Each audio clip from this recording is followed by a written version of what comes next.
I told y'all. I said it right here yesterday. I stood right here and said, what happens Tuesday?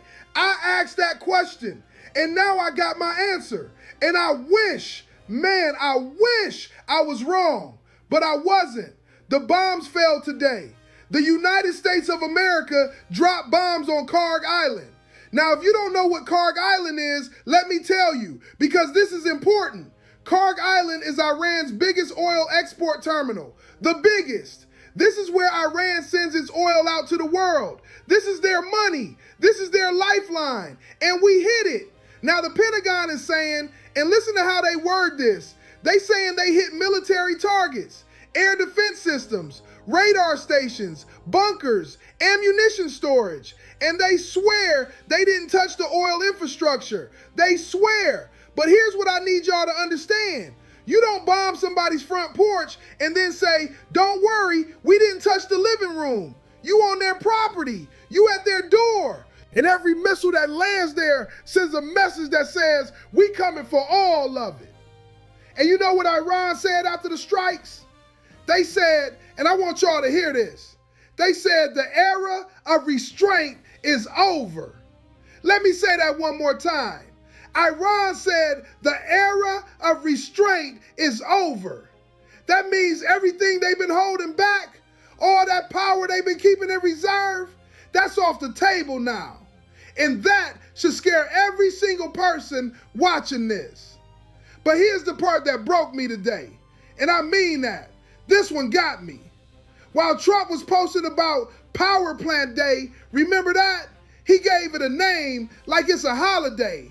While he was doing that, the people of Iran started forming human chains around their power plants. Human chains, students, athletes, mothers, regular people standing in front of buildings with their bodies, saying, you're gonna have to bomb us first. Now I don't care what your politics are. I don't care if you're Republican, Democrat, Libertarian, Green Party. I don't care. When mothers are wrapping themselves around power plants to protect them from your bombs, when students are standing in front of buildings waiting for missiles, that ain't victory, that ain't strength, that's a horror show. And America's name is on every single one of those bombs. You know what those power plants do? They keep the lights on, they keep the water running, they keep hospital machines working. We talking about 90 million people, 90 million. And the president of the United States looked at that and said, I'm going to call it Power Plant Day, like it's Black Friday at the furniture store. And now people, real living, breathing people, are using their bodies as shields because they believe we're actually going to do it. I'm going to switch gears for a second because something happened today that I did not see coming. And when I tell you this, I need y'all to understand how big this is. Tucker Carlson turned on Trump. Tucker Carlson, the man who spent years defending everything this man did, the man who built his career being Trump's loudest cheerleader. That Tucker Carlson went on his podcast and called Trump's Easter tweet, and these are Tucker's exact words, vile on every level. Vile on every level. That's not CNN saying that. That's not MSNBC. That's not some liberal commentator. That's Tucker Carlson. And he didn't stop there. He said threatening to destroy civilian infrastructure, the power plants, the bridges, is a moral crime. A moral crime. Tucker Carlson used those words. Tucker, the man who would have walked through fire for Donald Trump 6 months ago, is now calling him morally criminal. If that don't tell you where we at, I don't know what will. And you know what Trump did when he heard? Did he reflect? Did he think about maybe he went too far? Nah, you already know. He went on Truth Social and called Tucker Carlson a low IQ person and a fool. A fool. The man who carried your water for years. The man who defended you when nobody else would. And the second he tells the truth, the second he says what everybody with eyes can see, you call him stupid. That's what happens in this world. That's what happens when you tell the truth around this man. You become the enemy.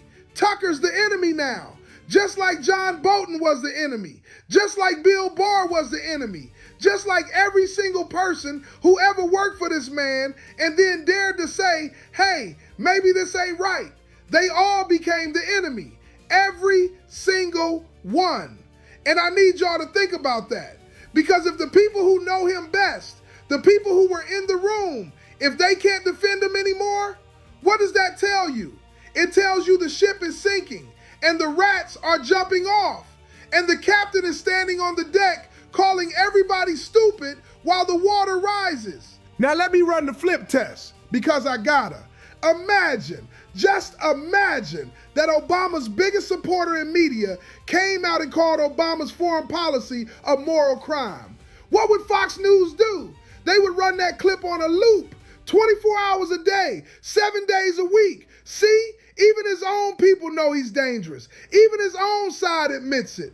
They would celebrate it. They would use it as a weapon. But when it happens to Trump, when Tucker says the same thing about their guy, they pretend it didn't happen. Or they attack Tucker. They eat their own. And that right there is how you know this ain't about principles. It never was. It's about loyalty. Blind, deaf, dumb loyalty. And the second you open your eyes, you're out. Now let me bring this home because I know some of y'all are thinking, Curtis, what does this mean for me? And that's the right question. That's always the right question. Oil hit $110 a barrel today. 110. And you know what happened when we bombed Carg Island? The price jumped again because Carg Island is where the oil comes from. You don't bomb an oil terminal and expect prices to go down. That ain't how it works. That ain't how anything works. Gas was $4.11 yesterday. Lord knows what it's going to be tomorrow. And every single bomb we drop on Iran is a tax on your wallet. Every missile is money coming out of your pocket, your grocery bill, your electric bill, your gas tank, your kid's school lunch, all of it going up because somebody decided bombing was more important than negotiating. And here's the part that makes me want to throw something. Iran sent a peace plan, a real one, 10 points through Pakistan. They said they want a permanent end to the war. They want sanctions lifted. They want guarantees. Now look, I ain't saying their plan is perfect. No plan is. But you know what Trump said? He said it was a significant step. Those are his words. But not good enough. Not good enough? Man, people are dying. Gas is $4. Oil is $110. Mothers are forming human chains around power plants. Tucker Carlson is calling you morally criminal. And somebody hands you a peace plan and you say not good enough? What is good enough? What does good enough look like? Because from where I'm sitting, good enough looks like not bombing people. Good enough looks like sitting down and talking. Good enough looks like bringing our troops home. But nah, that ain't flashy enough. That don't make the headlines. Power plant day makes headlines. Calling Tucker stupid makes headlines. Cussing on Easter makes headlines. And while he's making headlines, regular people are making sacrifices. And I'm sick of it. I'm old enough to remember when America used to lead with diplomacy. I remember when the whole point was that we were the adults in the room. We were the ones who said, let's talk before we shoot. That was the American way. At least that's what they told us. But this, bombing oil terminals, threatening to plunge 90 million people into darkness, calling your own supporters stupid when they question you, this ain't leadership. This is a tantrum, a dangerous, expensive, deadly tantrum being thrown by a man that even his own people can't control anymore. So here's where we AT, y'all. And I'm going to keep it real because that's all I know how to do. The bombs are falling on Iran.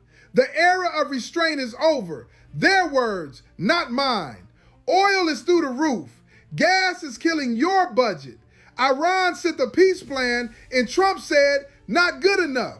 Iran's people are using their bodies as shields. And Tucker Carlson, the man who would have taken a bullet for this president, is calling him morally criminal. And Trump is calling Tucker stupid. That's where we are on April 7th, 2026. That's the state of this country. That's what we looking at. And I'm going to tell you something.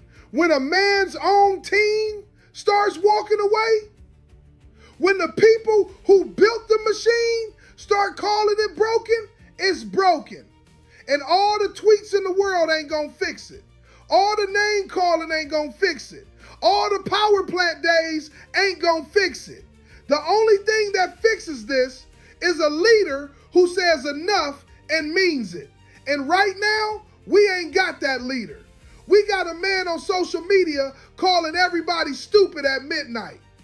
If you watching this and you feel what I'm feeling, share this video. Share it with your mama. Share it with your neighbor. Share it with that uncle who still thinks this is all going according to plan, because they need to hear this. They need to see what the rest of us are seeing. That's straight talk. I'm Curtis Banks, and I ain't done talking. Not by a long shot.